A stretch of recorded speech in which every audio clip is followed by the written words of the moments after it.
نحمده ونصلي على رسوله الكريم اللهم صل على محمد وعلى آل محمد كما صليت على إبراهيم وعلى آل إبراهيم إنك حميد مجيد اللهم بارك على محمد وعلى آل محمد كما باركت على إبراهيم وعلى آل إبراهيم إنك حميد مجيد رب اشرح لي صدري ويسر لي أمري واحلل عقدة من لساني يفقهوا قولي واجعل لي وزيرا من أهلي رب زدني علما. عن عبد الله بن عمر رضي الله عنهما أن رسول الله صلى الله عليه وسلم قال إذا دعي أحدكم إلى الوليمة فليأتها. صحیح بخاری۔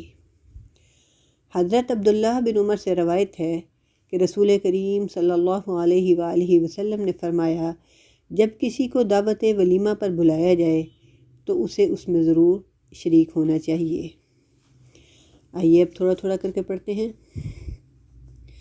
عن عبداللہ بن عمر، حضرت عبداللہ بن عمر سے روایت ہے رضی اللہ عنہما، اللہ ان دونوں سے راضی ہو، ان رسول اللہ صلی اللہ علیہ وسلم، بے شک رسول اللہ صلی اللہ علیہ وسلم، قال، انہوں نے فرمایا، اذا دعی، جب دعوت دی جائے، احدکم، تم میں سے کسی ایک کو، الی الولیمتی، ولیمہ کے لیے، فلیأتیہا، تو اسے چاہیے کہ وہ ولیمے میں آئے۔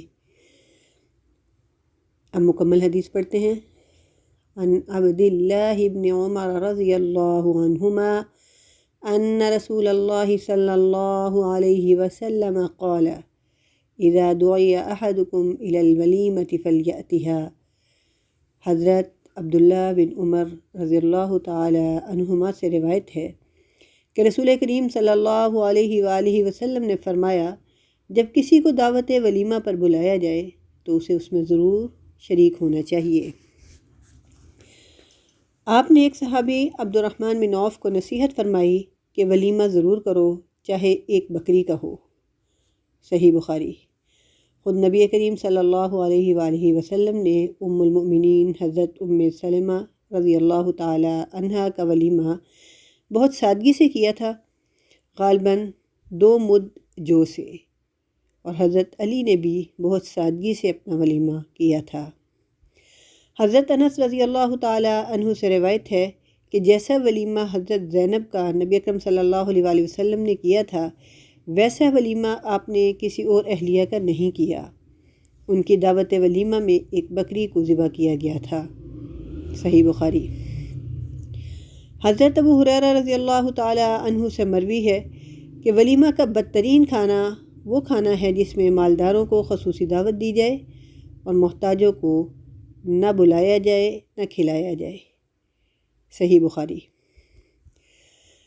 حضرت عبداللہ بن عمر رضی اللہ تعالی عنہما سے مروی ہے کہ رسول اللہ صلی اللہ علیہ وسلم نے فرمایا، جو شخص اللہ اور یوم آخرت پر ایمان رکھتا ہے وہ کسی ایسے دسترخوان پر نہ بیٹھے جہاں شراب کا جام چل رہا ہو۔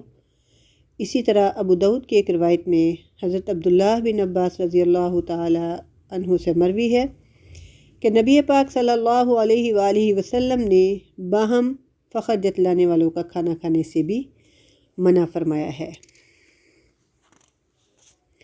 ولیمہ کی دعوت دینا مسنون ہے تاکہ ہر کسی کو یہ پتہ چل جائے کہ فلاں شخص نے فلاں عورت سے نکاح کیا ہے، یہ اپنے نکاح کا اعلان ہے۔ دعوت ولیمہ حسب توفیق سادگی سے کی جائے، جس میں خصوصاً اپنے غریب رشتہ دار اور دوست احباب کو بلایا جائے، لیکن اتنا خیال ضرور رکھیں کہ نیک لوگوں کو دعوت دی جائے، کیونکہ نبی پاک صلی اللہ علیہ وآلہ وسلم کی نصیحت یہ ہے کہ تم صرف مومن شخص کو اپنا دوست بناؤ اور تمہارا کھانا بھی وہی کھائے جو متقی ہو۔ ابو داؤد۔ نبی کریم صلی اللہ علیہ وآلہ وسلم نے ایک مرتبہ سفر میں نکاح کیا اور وہیں رخصتی ہوئی، وہیں ولیمہ ہوا، نہ بکری ذبح ہوئی، نہ قورمہ پکا، نہ کسی اور طرح کا اہتمام ہوا، بلکہ دسترخوان بچھا دیے گئے اور ان پر کچھ گھی، کچھ کھجوریں، کچھ پنیر کے ٹکڑے ڈال دیے گئے اور حاضرین میں سے سب نے اس میں سے کھا لیا۔ یہ حضرت صفیہ رضی اللہ تعالی عنہا کے نکاح کا واقعہ ہے۔